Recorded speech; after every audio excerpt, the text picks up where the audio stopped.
how many of you enjoy doing their chores? I think whether that's cleaning or cooking or going to work, going back to work, or work itself, every one of us has certain tasks that we don't enjoy doing at all. And we try to avoid them or not think about them, but at some point they might sneak up on us and we have to do them. So I learned something that I want to share with you. I was at this ergo therapy place. We had different kinds of patients, and all they had in common was they told us they didn't do their exercises. So they couldn't move their hands as if someone that was healthy. And I went to physical therapy myself and didn't do my exercises as well. I asked my boss for that day, so what is different between the adult patients and the kids patients, because we didn't have any kids that day. And she told me that in order to work with kids, you always have to make it fun or else they don't want to work with you. And you need to make up a story when you do certain exercises. And something that I realized in that moment was that I think we adults need that too in our life in order to do our exercises, not only in like ergotherapy or physical therapy, but also everything in our life that applies to that. When it comes to school, I think when we are younger, all we want to be is very independent, make choices for ourselves. And back when we were so little, we have our parents and guardians to make those decisions for us. And once we get older, we're kind of looking back to when we were younger, and life felt a little bit easier and more fun. And I think the same thing, another example, is like Christmas. I think no matter how much you love Christmas, it's always even more magical for kids because they have that story with Santa Claus. It is way more magical and they have a story that they believe in. And I think we as grown-ups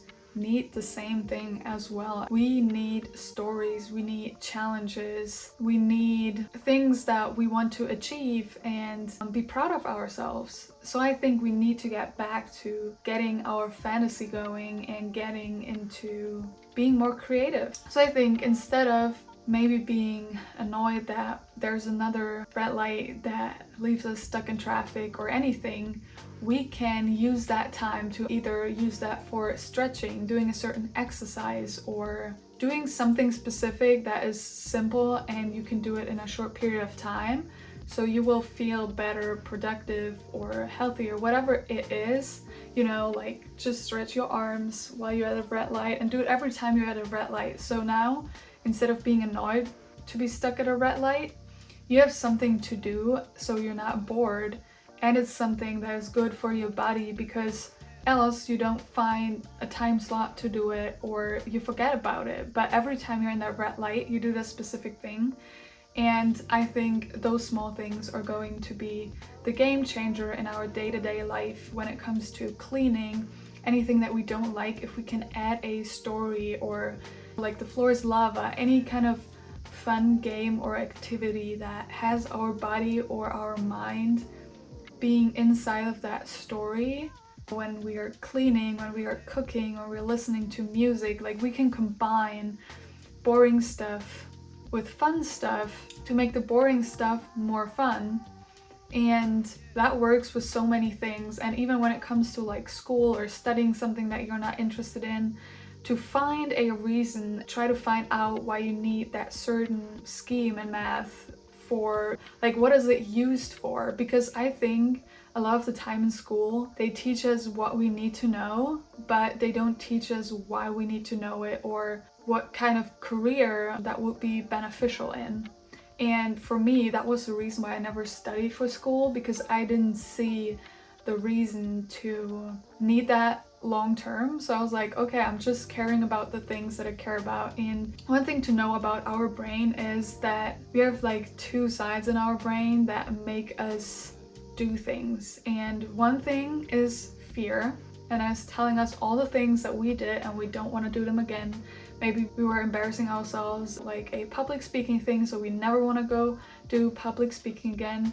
And the other thing is like being rewarding. So if you eat chocolate and you like chocolate, you want to eat it again. And the same thing goes for like social media. If you're on social media and you see a funny meme, you want to go on social media again to see even more funny memes or to get even more likes on a picture, whatever it is. So these two things are constantly being triggered any kind of activity that we are doing, and knowing that you need to see like those boring things, can we make them rewarding, and how can we put some fun things. So that is challenging our creativity. How can I make something boring fun?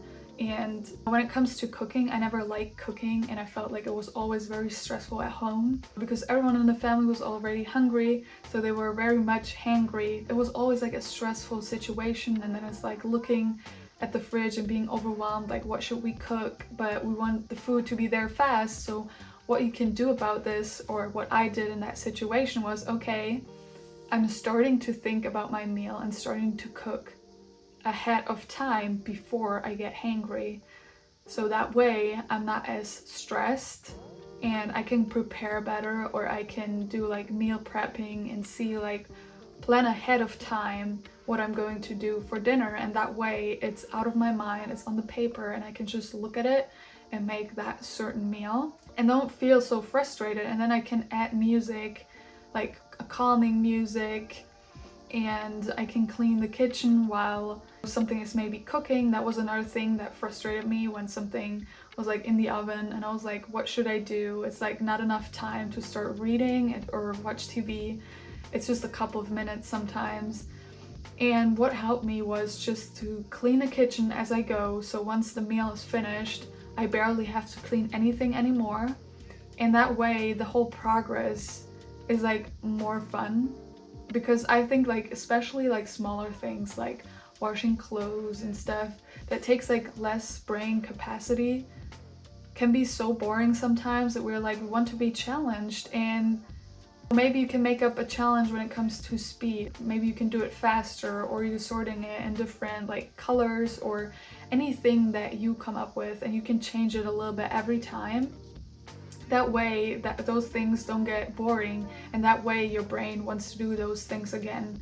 And I hope you like this video and it helps you get those boring tasks back into a good routine, that you actually enjoy doing those things and you see the reward of it. Because even like the physical therapy that I did, like those exercises are good for your body, even if you don't feel any results right after doing them, like long term they do. And that applies to any good habit that we have and every bad habit that we want to get rid of. And I hope this video helps you, and you stay tuned for the next one. Bye!